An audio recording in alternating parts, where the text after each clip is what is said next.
Hi everyone! I'm Charlene and welcome po sa channel na to. So for today's video, ang gagawin ko po is mag-haul po tayo ng mga pinamili ko from TikTok. So yung video na to is going to be another entry for my 1,000 pesos haul na clothing haul na ginagawa ko. And ang featured shop natin for today is TikTok. Bumili ako sa TikTok ng mga damit ng 4 plus size and worth 1,000 pesos lahat. As usual, hindi siya sabay-sabay kong binili. Excluding again, yung 1,000 haul, excluding yung shipping fee.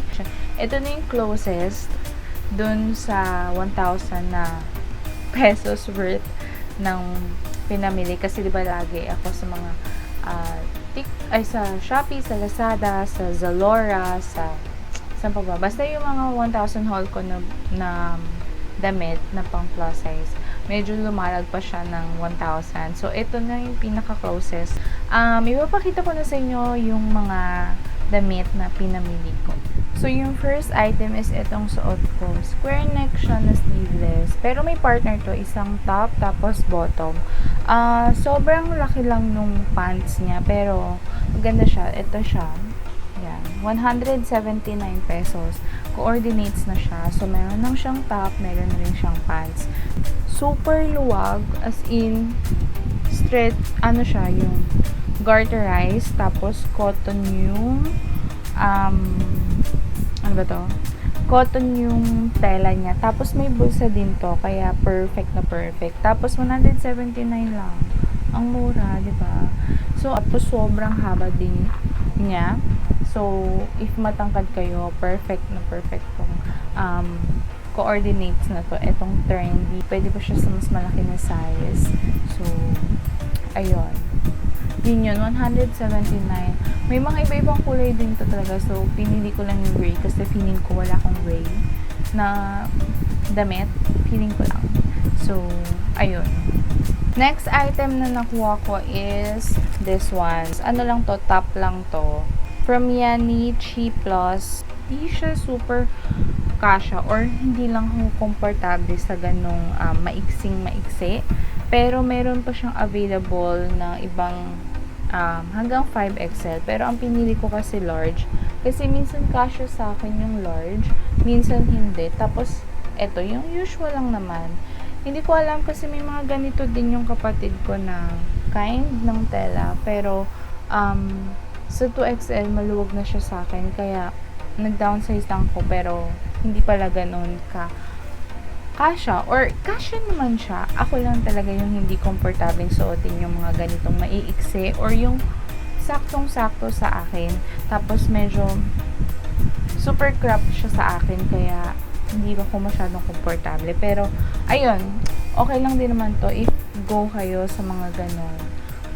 Go, suotin nyo. One cost 98 pesos. 98.56 pesos. And yun lang, medyo limited lang yung yung color na available. So, dapat bumili na kayo agad. Next item is dress from Maarte Clothing. So, ayan. Hindi ko, alam nyo nung in-unbox ko to, sobrang pare-parehas yung kulay niya. Mas marami yung ganitong kulay. Hindi ko alam kung bakit ganun yung napili ko, pero yun, napansin ko nung nag-unbox ako. Ganun yung mga kulay malapit. Siguro dalawa or tatlo lang na iba. Ito, yung gray, tapos meron akong top na ibang kulay na. Tapos puro ganito na siya. This one is very beachy na style siya. Super pwede siya sa beach. Kung gusto nyo, or kung gusto nyo pambahay, pwede rin. Pero naisip ko siya na isuot kapag mag-beach. Meron siyang pocket. So, ang saya-saya niya. Kasi may bulsa. Gusto ko yung may mga pockets ngayon. So, ayun, this one cost 180 pesos. Pero, nabili ko siya ng 152. So, meron free voucher. So, ayun, 180 to, pero 150 ko lang siya nakuha. So, ayun, pwede mo siya pambahay, pwede sa labas, sa beach, pero yun, feeling ko perfect siya sa beach. Ewan ko. Nasa-sense ko lang na doon ko siya susuotin. Sana kapag beach ulit ako. Kaloka. Next na item ko is ito. Very sikat na sikat siya sa TikTok. Parang ang dami niyang ads sa sa TikTok. This one is from Hati Diary. So, ayan. Ayan. Ito yung pinakamahala na bili ko dito sa in-order ko sa TikTok. Hindi ko pa siya masabi na super na nakakawala siya ng chan or puson. Hindi siya katulad nung nakikita ko sa TikTok na kapag tinaas talaga yung malaking chan is super flat. Pero, mayroon kang difference na makikita. Kung ganun sure kung effective siya. Kasi, super minimal lang nung nakita kong changes nung ginamit ko siya. Pero, I think okay na siya. Kasi, if gusto mo lang naman yung hindi masyadong front yung chan mo, medyo meron lang siyang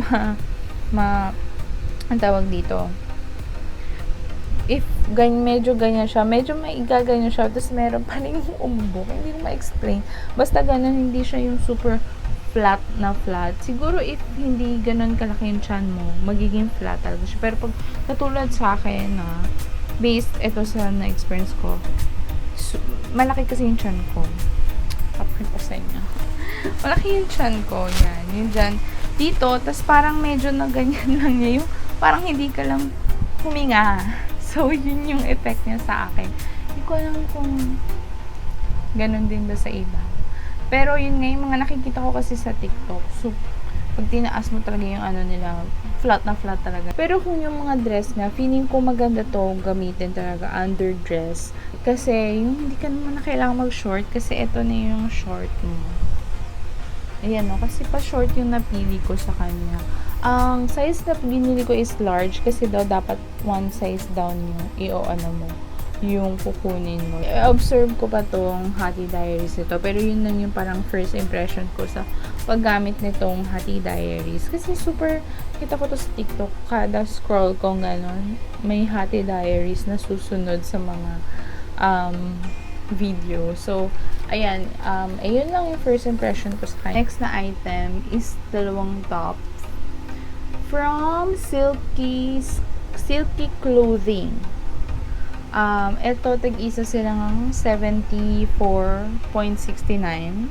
So, mga 75 siya. So, ito yung sinasabi kong ibang kulay. Hindi siya brown. Hindi katulad nung iba. So, this one, ito yung mga usong damit sa TikTok. Yung kapatid ko, ang daming ganito. Yung may pa-triangle sa harap. Yung mga ganitong style ng damit na nabili niya sa TikTok. Medyo maluwag talaga siya sa akin, especially dito sa chest area. So, ayun. So, ito, ang napili ko, ang size ko dito is large to 2XL. Yun yung size niya. Large to 2XL. Large to 2XL. So, ayun. Pero, nung sinuot ko siya, kasya siya. Pero dito, sa braso, medyo masikip. Tsaka yung dito sa may likod banda. Yun naman, pero sa chest area, sakto hanggang sa baba. Tapos medyo nagka-curl din siya kapag yung umuupo na ako. Pero okay lang naman yun. So, ito yung isang design.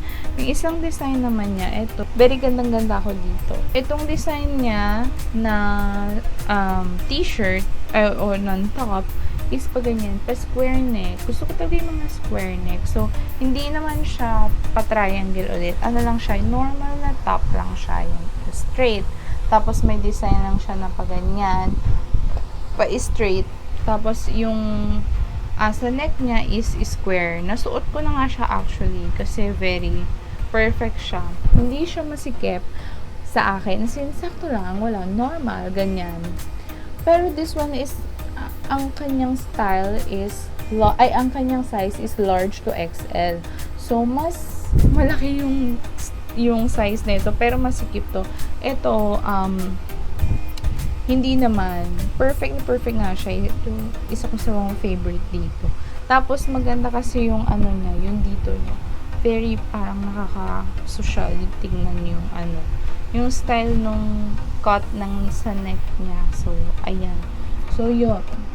This one, Sa isang shop lang, 75 each.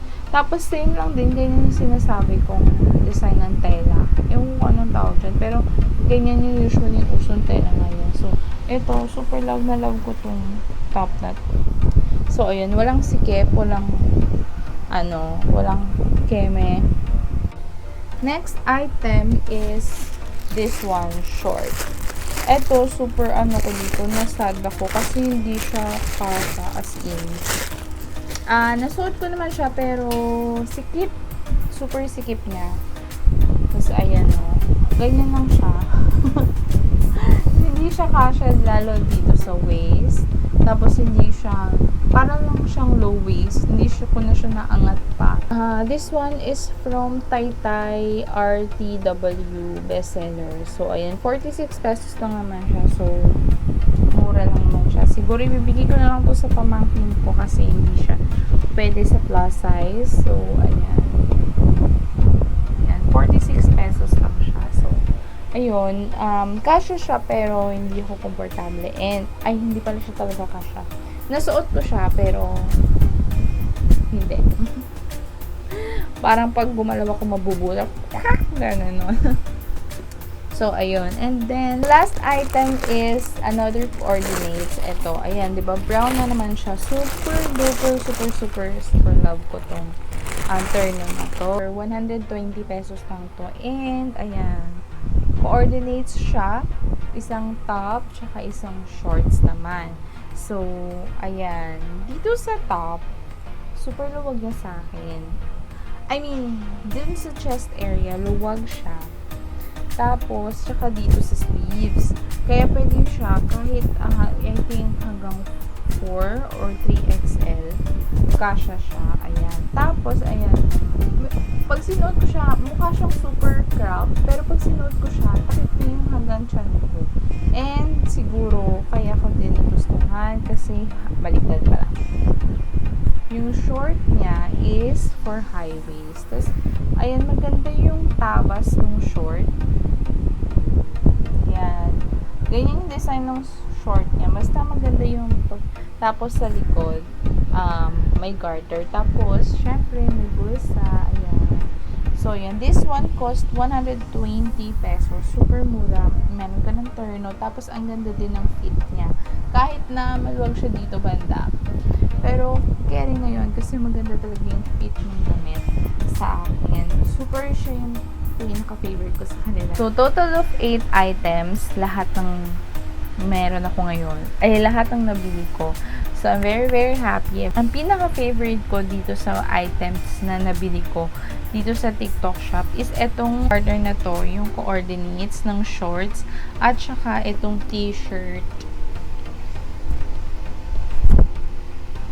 na ito. Yan yung pinaka-favorite items ko dito sa mga napamili ko. So, yun, lahat yan ilalagay ko ng link sa description box. If you want to check out the items na feature ko dito sa video na to, so, ayun, ililink ko lahat sa baba, yung mga TikTok shop na napagbilhan ko nitong mga damit na to. So, ayun lang po for this video, this haul, 1,000 pesos haul. Sana po na-enjoy kayo. I hope to see you guys on my next video. Bye!